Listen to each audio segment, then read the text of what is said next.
La rue Michel, pas du tout. Mathieu Hoc. Alors, je ne suis pas tout à fait d'accord avec ce que vous venez de dire sur LR est un petit parti. Je vais essayer d'illustrer pourquoi. Parce que pour moi, LR a 3 atouts quand même qui sont assez importants. Le premier point, c'est que l'élection de la présidence des Républicains a permis au parti d'avoir un nombre d'adhérents et de militants importants. On se souvient, 100 000 cartes chez les Républicains. C'est autant quasiment que le Rassemblement national, qui est censé être un parti assez important.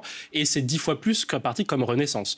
L'autre point aussi, c'est que d'un point de vue électoral, les Républicains n'est pas vraiment un petit parti. Si vous reprenez les élections législatives, les dernières élections législatives, en termes de pourcentage, et vous cumulez avec les divers droites, c'est 8 à 10% les Républicains. Donc pour un parti qui était quand même, aux législatives, vous vous rappelez, qui était quand même assez mal en point avec l'affaire Éric Ciotti, etc., et qui n'a pas fait campagne au niveau national. Surtout, il se retrouve un peu en faiseur de roi dans le jeu des alliances. Et après, voilà, c'était mon troisième point aussi, exactement. Ouais, oui. C'est qu'en fait, les Républicains ont un autre atout qui est important, c'est que, comme vous l'avez très justement rappelé, si ils arrêtent l'alliance du socle commun, alors effectivement, l'argument d'Emmanuel Macron qui était de dire que cette architecture du socle commun permettait de nommer un Premier ministre du bloc central ou des LR était du coup lié à l'alliance avec les Républicains, si les Républicains sortent, et donc le refus du Nouveau Populaire, si les Républicains sortent du gouvernement et sortent du socle commun, c'est le Nouveau Front Populaire qui est normalement appelé à être au gouvernement. Donc ces 3 atouts font que les Républicains ne sont, selon moi, pas un petit parti. Deuxième point, me semble-t-il, c'est que l'impasse en réalité que vous décrivez sur Bruno Retailleau, pour moi, elle se situe plutôt dans son contrôle du parti politique, du Parti des Républicains. C'est-à-dire que la présidence des Républicains, il l'a gagnée à 75%, donc on pouvait s'attendre à ce qu'il puisse imposer la ligne qui a été celle sur laquelle il a gagné, la participation au gouvernement, considérant que les Républicains avaient été aux abonnés absents des gouvernements depuis 2012, qui faisait une éternité pour un certain nombre d'adhérents, les Républicains. Or, aujourd'hui, on voit bien qu'au niveau des électeurs des Républicains, dans les intentions de vote, comme dans ce qu'ils pensent de François Bayrou, il y a de plus en plus un décrochage du soutien à François Bayrou. 58% des électeurs, les Républicains, veulent censurer François Bayrou. Et donc, finalement, ce pourquoi M. Retailleau a été élu à la présidence des Républicains par des adhérents n'est pas ce que pensent aujourd'hui les sympathisants des Républicains. Et me semble-t-il, c'est cela le hiatus qui crée une forme d'impasse pour Bruno Retailleau.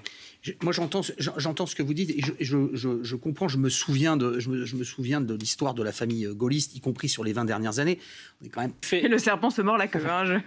Il me semble qu'il y a au moins 2 éléments. Le premier point, c'est la ligne politique menée par le gouvernement, c'est-à-dire qu'on est effectivement sur gérer les affaires courantes d'une certaine façon, mais il faut aussi quand même faire avancer un certain nombre de sujets parce que les électeurs des Républicains, mais également les électeurs que visent le parti Les Républicains, donc c'est-à-dire les électeurs du Rassemblement national, notamment ceux qui ont déjà voté pour LR dans leur histoire, donc c'est à peu près 20-25% du corps électoral du Rassemblement national, mais également les électeurs qui votent aujourd'hui au centre et qui ont voté François Fillon, notamment en 2017, et qui maintenant votent pour Emmanuel Macron et les macronistes. Donc c'est faire des choses concrètes pour répondre aux attentes de ces électeurs-là, des attentes qui sont formulées en matière de sécurité, en matière de politique migratoire pour les électeurs du Rassemblement national, mais également sur les questions économiques, sur maintien de la politique d'offres, etc., etc. Donc ça, c'est le premier point, me semble-t-il. Et puis après, il y a un deuxième élément ensuite qui est important, c'est qu'il faudra que pour les Républicains,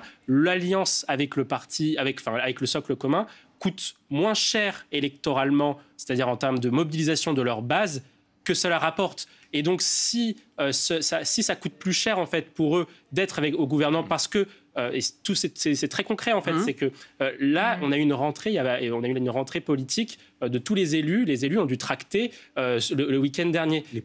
S'ils ont dû endurer des messages de leurs électeurs, comme quoi il faut censurer François Bayrou, comme quoi il faut mettre en difficulté Emmanuel Macron, comme quoi il faut quitter le gouvernement, alors effectivement ça va coûter plus cher pour les Républicains de rester dans le gouvernement que cela ne va rapporter d'un point de vue de leur équation électorale. L'analyse est totalement bien vue.